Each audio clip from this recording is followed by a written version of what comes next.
Aduh, Kim, ini di media sosial akhir-akhir ini banyak banget ya yang marah-marah, yang ngomel-ngomel kayak Bener gitu. banget. Tapi ngomel-ngomelnya ini eh, khusus nih, yaitu ngomelin kurir yang ngirim barang. Iya, itu kayak agak miris banget ya. Jadi kalau misalnya aku nempatin diri aku jadi kurir, kayaknya aku juga bakal ngerasain hal yang sama kayak yang kurir-kurir itu rasakan gitu lang. Nah, ini akhir-akhir ini ya Tribuners banyak banget ini pelanggan e-commerce seperti itu yang marahin si kurirnya gara-gara ini barang yang diantar tidak sesuai, dan kesamaan sama yang marah-marah itu adalah pembeliannya menggunakan sistem COD. Ya, jadi Cash on delivery. Iya, jadi emang ada ya orang-orang tuh yang kalau mau membeli sesuatu tuh pakai COD, ada juga yang pakai bayar langsung dari misalnya dari ShopeePay atau dari bank-bank gitu juga ada. Nah, ini emang kebanyakan orang-orang yang memprotes atau pelanggan-pelanggan yang protes kayak gini tuh yang mereka pakai sistem COD. Jadi emang sistem COD itu ada plus minusnya juga sih ya Lang ya. Betul. Kalau kemarin itu yang viral bahkan ada ibu-ibu gitu kan ya yang bener-bener marahin si kurirnya, bahkan menyampaikan kata-kata yang kotor gitu enggak ya sih. kotor. Enggak, bukan gitu. Bukan, tapi bersihkan. Bukan juga ya. Pokoknya kata-kata yang nggak pantas kita denger gitu. Betul. Ya. Sebelumnya dulu juga pernah tuh ada laki-laki kayak gitu ya. Itu barangnya itu sepatu. Kelihatan sepatunya nggak sesuai. Terus kemarin itu ibu-ibu, dan ini yang terbaru itu juga ada. Itu kejadiannya ada yang nyebut di Banten, di Jawa Barat kayak gitu. Bapak-bapak juga nih. Sampai betul-betul itu kurirnya kayak mau diajak ribut gitu loh. Ngeri banget. Ngeri kan? Ya, ini mau kerja tapi malah kayak mau berantem. Mau nyari duit, pengen dapat duit tapi malah dapat musuh. Gimana itu ceritanya? Nah, ternyata ini tuh kasus yang seperti ini ya Lang ya. Ini tuh dapat perhatian khusus dari YLKI atau Yayasan Lembaga Konsumen Indonesia yang ketuanya sendiri Tulus Abadi. Nah, dia mengatakan dengan adanya pelanggan yang banyak protes dengan terutama sistem COD kayak gini, berarti edukasi e-commerce di Indonesia itu masih sangat rendah. Nah, betul banget. Nah, ini bisa kita katakan sangat disayangkan gitu ya kejadian kayak gini. Bayangin aja kita tuh udah di era digital, tapi literasi masyarakat ini masih sangat kurang gitu loh. Padahal kita bisa cari informasi tuh dari berbagai sumber mengenai sistem COD itu kayak gimana sih. Kalau misalkan nggak sesuai urutan caranya buat ngembaliin kayak gimana sih, harusnya kan bisa cari gitu loh. Kita bisa mencari informasi itu bahkan lebih detail lagi dengan adanya digitalisasi yang sekarang ini, bisa di sosmed, di akun resminya juga, bisa juga di YouTube. Bahkan sekarang tuh banyak banget influencer-influencer yang kadang mereka kan di endorse nih ya Lang ya, dan mereka pasti merekomendasikan gimana sih cara membelinya dengan baik, dengan benar kayak gitu. Nah, ini ngomongin terkait kasus-kasus yang udah viral banyak banget nih ya. Ini juga nggak sedikit. Ini di media sosial ini muncul seruan nih, mending dihapus aja deh sistem COD gitu, kalau misalnya COD ini cuma merugikan kurirnya, udah kerja capek-capek ngantar kesana kemari masih dapat kata-kata kotor lagi, padahal pengennya penghasilan bersih nih ya, makanya yang kotor-kotor nih ya. Kayaknya harus dicuci deh ini. Tapi ngomongin soal COD itu tadi, Gilang udah pernah beli di marketplace pakai sistem ini gak sih? Kalau sistem COD full belum ya, tapi paling pembayaran ongkos kirimnya nanti dibayar saat barang sampai itu pernah sih. Cuma kalau pembayarannya full COD itu belum pernah berarti. Kalau aku sendiri sih juga lebih baik nggak pakai sistem COD sih. Takutnya nanti kalau kayak gitu juga kan. Jadi lebih mending bayar langsung ke tokonya lewat beberapa tools yang udah disediakan sama toko itu. Nah, ini buat temen-temen nih yang sekiranya mungkin baru ya buat beli di online e-commerce gitu, kita perlu tegaskan bahwasanya kurir ini tugasnya cuma nganter gitu kan ya.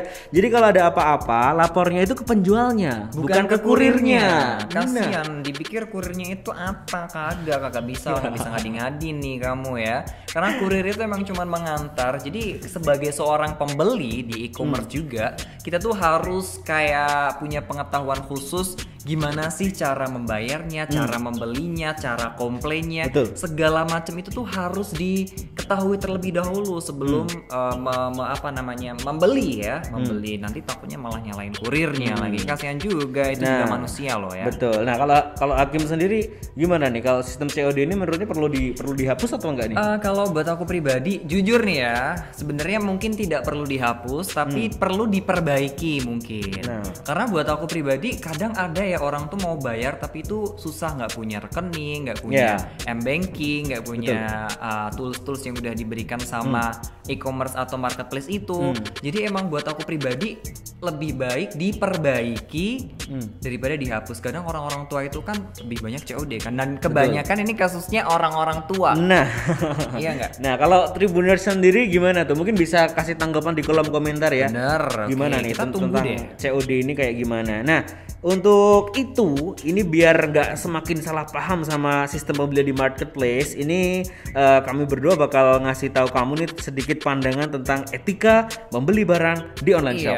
Jangan asal pencet ya. Yang pertama itu harus tahu dulu nih tokonya tuh harus bener-bener terverifikasi. Artinya toko yang pengen kamu tuju itu bener-bener udah ada testimoninya. Kan banyak banget tuh ada bintang 1, 2, 3, 4, 5. Nah, cari aja toko yang emang udah bener-bener kredibel dari pelanggannya, dari penilaiannya. Nah, dari sini nanti kamu bakal tidak ngerasa ketipu kalau misalnya barang itu udah sampai di hadapan kamu. Iya, oke. Nah, cara yang kedua nih, agar etikanya beli di e-commerce biar nggak rugi semuanya, ini baca kolom deskripsi. Nah, biasanya sebagai pembeli, ini kita nggak boleh males tuh yang namanya membaca. Nah, ini apa aja yang perlu dibaca, yaitu kolom deskripsi produk.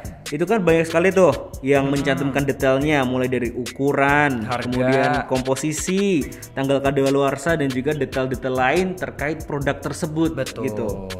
Jadi emang penting banget ya baca kolom deskripsi. Tapi selain baca kolom deskripsi dengan detail, kamu juga perlu melihat penilaian atau review produk. Kalau tadi aku bilang itu penilaian bintang 1, 2, 3, reviewnya itu yang paling penting. Jadi kenapa sih dia tuh ngasih bintang 3, 4, 5? Kita perlu tahu itu biar meyakinkan diri kita untuk bisa beli di toko online itu.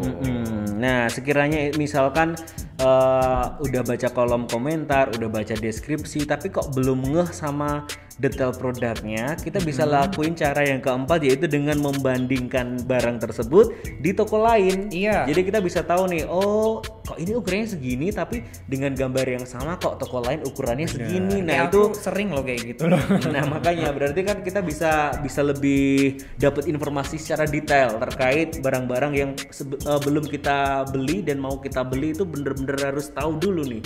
Dari membandingkan toko satu dengan toko yang lain. Yang penting jangan misalnya nih beli baju ya, beli baju jangan dibandingkan bajunya di kamu nggak pas, di orang lain kelihatan cakep. Itu jangan ya, itu udah beda kasus. Ini kita ngebahasnya soal beli bajunya aja, cara makainya sih terserah teman-teman semua aja.